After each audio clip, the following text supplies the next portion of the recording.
Welcome to Ishabanin Bachelorette, where Queen Himeno is finally ready to sow those royal oats with one of our eligible bachelors. Will it be the fresh on the market hat guy, or random bystander 1, 2, or 3? Well, none of entry guards have anything to say about it, as it looks like Himeno has a taste of the royal variety, leaving the selection already down to 4, with Tyrant Gira, Old Man Jeremy, Secret Simp Yanma, and more man than the man up here, Rita. Oh wait, what's this? I'm getting word that we've got a last minute entry from a romaine Dearborn. Wow, now this man right here is too hot for TV and makes them panties wet just by breathing. So, you know what, let's put a filter on this guy. Still too hot. You know what, who am I kidding? I know that 95% of you guys watching out here are actually guys. So, there you go. Just in my path. Chill! The scoop on Romaine here is that he was just too hot for his own good. People just would go crazy shit just for him. So, as opposed to just getting plastic surgery or wearing a bag on it, he chose the knife instead. Except Himeno came in and just kicked that shit away. Ever since, he's been committed to wifing that up. Oh wait, what's this? I'm getting word that Jeremy is already dropping out of the competition and endorsing Yanma instead. Hold on there, because this is really catfish. Lightspeed, why do you look like an Italian swinger that just did some bad blow? No, I'm Titanium Ibuki. Anyway, I've been following the trail of this Himeno, and I have reason to believe that it's Spacebug Kamajim, with Himeno locked up in her own castle after getting catfished herself and getting everyone poisoned. You're talking nonsense, but let's get to the first round, dancing. Gira's up first. Is that drugs? Never mind that, and he's down. Yanma's up next, and he appears to be hyping himself up. And, you okay? Now what the hell is that? I think that's the funky chicken with some hip thrusts. Well, whatever it is, this ain't it. Rita's up next, and... Oh! I haven't seen dancing this flavorless since Takahashi cooking up the end of Geeks. But it's the best yet, so wait! Dearborn with some spice! Himeno likey! I'm telling you, that is a space bug! Whatever it is, the gush gush is set in. Romaine takes this round. Oh look, it's the same bugs that got me out of look at this convenient plot device. Round 2.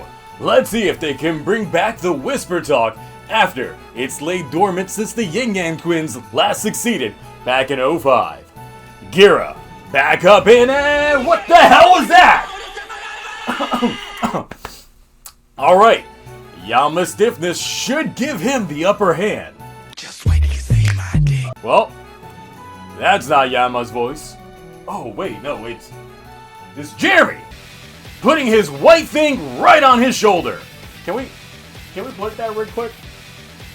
That makes it worse. You know who would have been an ace at this game? Sabimaru from Gachard. Next up, Rita. Look out, Rita! She got drugs! Hold on there. 2 Himenos? Where do I sign up? Aw, damn. Forgot about Lettuce. Seems he likes his queen with the rags to riches because he's really... Sebastian! Oh wait, that was the catfish? I guess so. With the other Himeno being... Kamajim! So I guess you were right on the money, Titanium. Alright! Oh my god! Gotta run! I guess the only victor in this week's KingOhger is the Himeno Sims. not counting Yama, as Himeno proceeds to whip that ass into leaving. This episode of KingOhger is brought to you by Toys R Us. Toys R Us, you thought we died, but we just went to another planet known as Space Japan, aka Reverse Africa. Rating time! This was a fun episode that finally shed some light on gags made earlier in the series, with finally giving us Sebastian's true face. All this while giving us more shenanigans, Yanma finally playing up the crush role seen as far back as episode 3, and 2 for the price of 1 Himeno. As such, this episode is getting the Bioman B!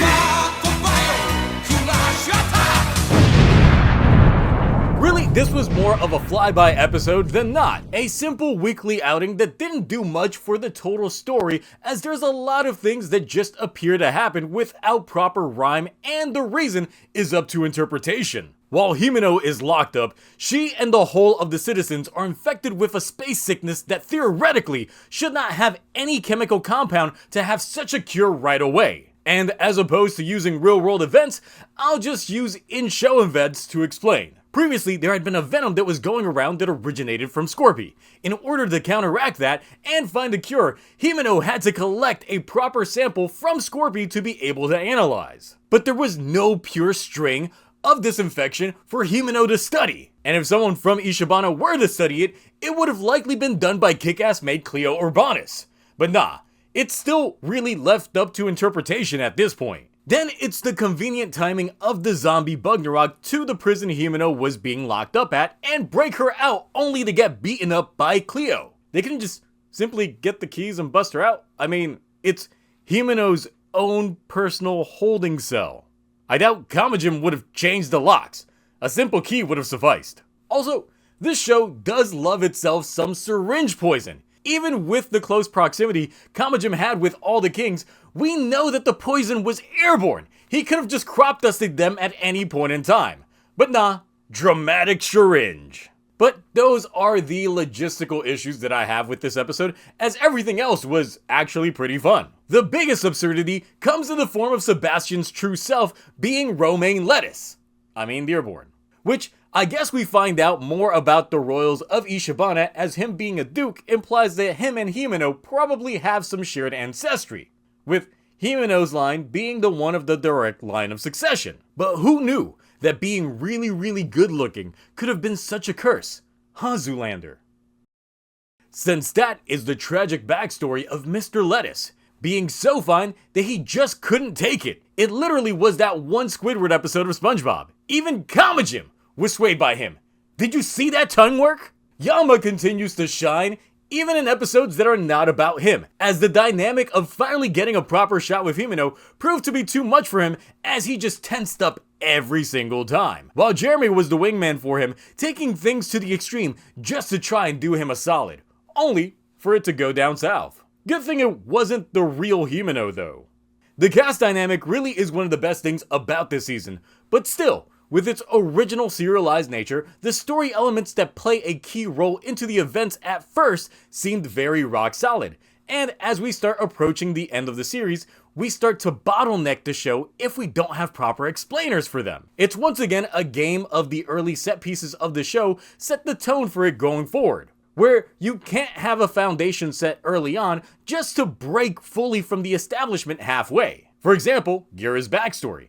The obvious aspect that he has Kuwagan soul. None of it has been explained in show thus far, and if the show ends without a proper explainer to any of that, it will drastically affect the overall series score for me. So that's why in cases like this, I get a little bit more strict on the perspective of these shows. But this upcoming Tofu related episode really has me curious, as the Bowski is another character with some much needed backstory. And I know, the villain for this next episode is a movie villain, but for those of us Western fans waiting on subs, that shit ain't out yet. And I don't like raw dogging my Toku 90% of the time. But those are my thoughts. What are yours? What did you think of this week's KingOhger, the Sebastian revelation, the dating game with Himeno, and Yama's lack of game? Apologize for not being as active in the comments as I normally am, but the holidays, work, and just editing these videos has led me to be extremely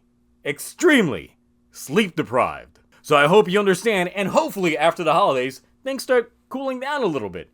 Anyway, that's it for me. Until next time, bye. It's kind of funny how a simple mustache can just change. Just change everything. It even adds a little lips.